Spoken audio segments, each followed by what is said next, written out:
Hey guys, it's QuickyBaby and welcome back to World of Tanks, and today I'm going to be featuring the ELC AMX before it was nerfed. This tier 5 French light tank certainly used to be a fan favourite, and today's hero is going to be Slash Crasher, and this is actually quite a good one because Slash Crasher was featured a year ago on this channel playing his Stridsvagn 103B. He had a cracking game in that tier 10 Swedish tank destroyer on Malinovka along with his platoon mate, who I believe was called Putali 2 or something. I'm sure I'm messing up his name just as much now as I was a year ago, but nevertheless, Slash Crasher even having a double feature on this channel. And one of my favorite things is that Slash Crasher has been a fan of this channel for years. He's liked a load of the videos. I did check and it still looks like he's following the channel, as he liked something, I think it was a few months ago. So it's always a pleasure when I get to check out replays from you guys as well. I guess sometimes you're watching my replays, probably if you've been watching this channel for a little while at least. Or maybe you only like it when I'm commentating on other people's games. Who knows? Either way, it's always a pleasure for me to focus on your games. So, the ELC AMX, a fan favourite tier 5 French light tank. Just half a year ago when Wargaming released the tier 10 light tanks, they rebalanced the whole of the light tank tech trees. And of course, the light tanks that stayed at their same tier, they got worse because previously light tanks had matchmaking before patch 9.18, where they would meet vehicles that were 3 tiers higher than them. So for example, the ELC AMX would get matched up like it was a tier 6 medium tank, for example. So this is a very nice matchup for this tank back in the day. These days, however, now the ELC AMX and all of the other light tanks get matched up as if they were equal tier mediums, and so that means that they can meet, I guess they can't meet tier 3s because Wargaming has changed the way the matchmaking has worked with regards to that, but they can meet tier 4s, 5s and 6s, and also 7s of course, whereas previously they would be meeting up to tier 8, and that made for some very high experience games. Now of course, when you effectively improve the matchmaker of a vehicle by an entire tier, that means that there have to be a certain series of nerfs to the vehicle as well, and of course this title is before it was nerfed, right? So what happened to the ELC AMX? Well, firstly, it lost a lot of its power to weight ratio. We're talking about going from nearly 37 horsepower per ton down to 26.63, and that also affects the traverse speed of the vehicle as well as the acceleration. So the ELC AMX back in the day used to be this absolute little tearaway tank. It was like a little race car that would just bomb it around, get everywhere, do handbrake turns, and then be able to accelerate after the handbrake turn at an alarming rate. And it used to be able to run rings around its opponents with this incredible power to weight ratio. These days, yeah, certainly not so much. And remember also, when Wargaming nerfed the engine power of this tank, which of course affected the power to weight ratio, and they didn't improve the ground resistances or the track traverse, that massively affects the turning capacity of the vehicle. Previously, this vehicle, let's check it out actually, hold on, I've got to, oh no, it's a full screen application, I've got to mouse down for a little bit, hopefully that's not going to affect it too much. So previously, the ground resistances on this vehicle, previously the effective traverse of this vehicle was 62 degrees a second on a hard surface, so i.e. it could turn the entire tank around within 3 seconds, that's pretty darn quick. Now it's been nerfed down to 45 degrees a second. It's going to be taking substantially longer, about a third longer, to be able to turn the vehicle around an entire extra second, as a matter of fact. And so that means that now the ELC AMX, it's not really doing those same kind of ludicrous mobility, which allowed it to run rings around its opponents, a lot like Sundo Bujige was doing on this channel, right guys? However, that's not all. Also, the tank lost a load of hit points. You can see in the bottom right left-hand corner that this tank used to have 400 hit points. These days, not so good, down to 320. And that is significant. That's kind of getting one shot by a derp gun and not getting one shot by a derp gun, right? Let's say you're getting shot by an IS, something that you can still meet in a top-tier matchup, or even an IS-3 like it was in the previous matchup. 400 hit points means that you're going to survive just over 5 out of 10 times.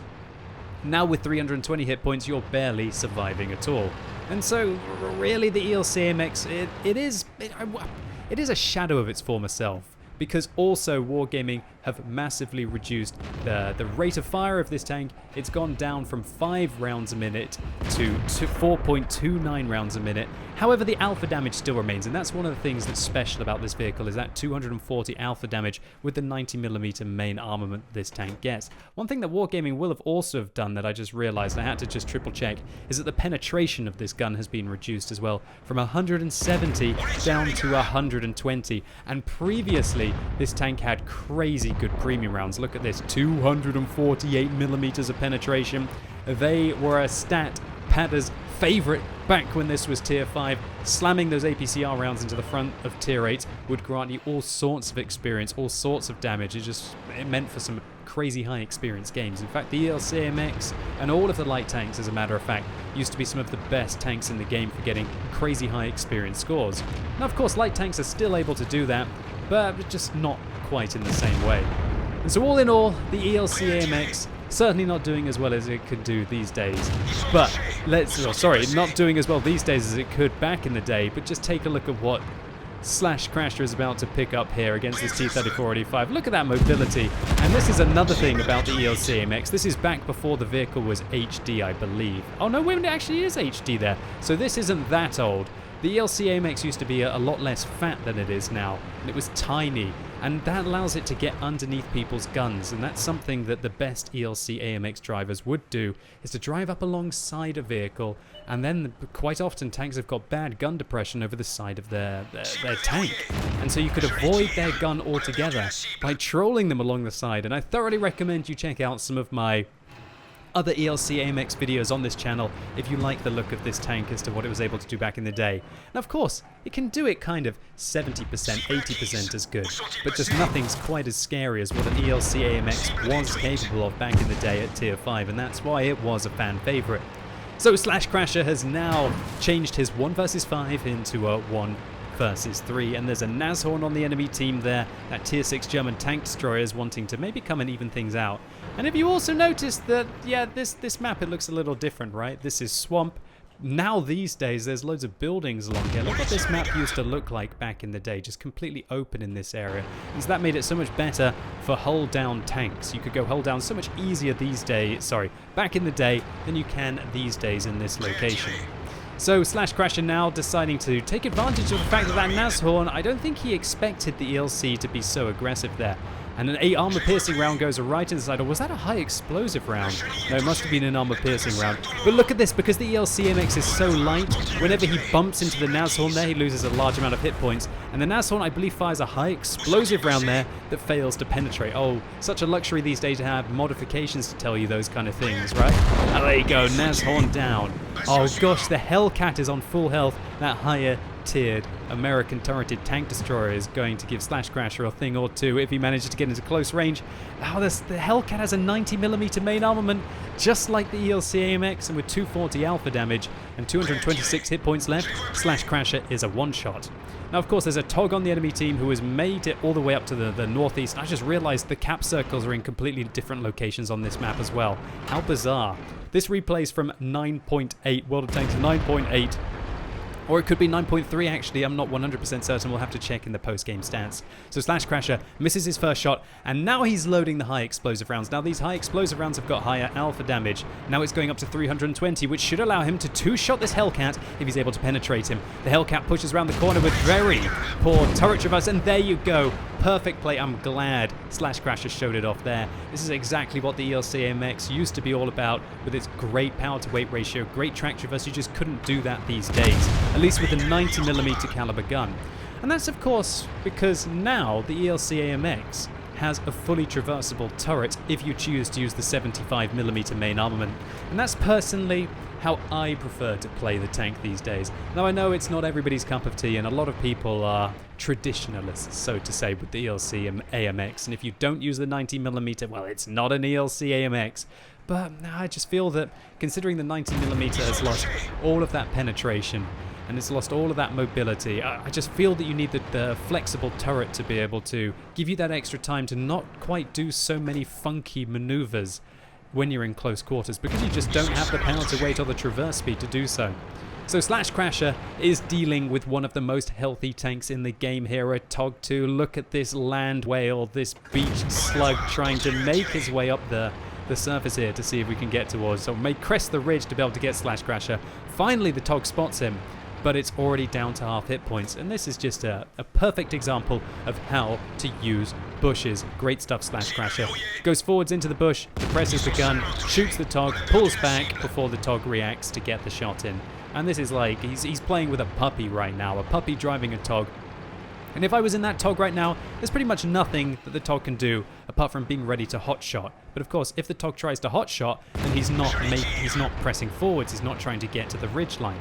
And every time Slash Crasher's just allowing his camouflage to reset, he's thinking about now looping round to be able to get the Tog. Is that what he's going to do?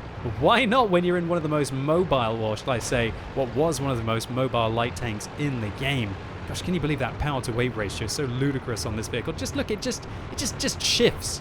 And also that's another thing I forgot to mention, the fact that this tank is now limited to 60 kilometers an hour rather than 65. So just all round, it is a shadow of its former self.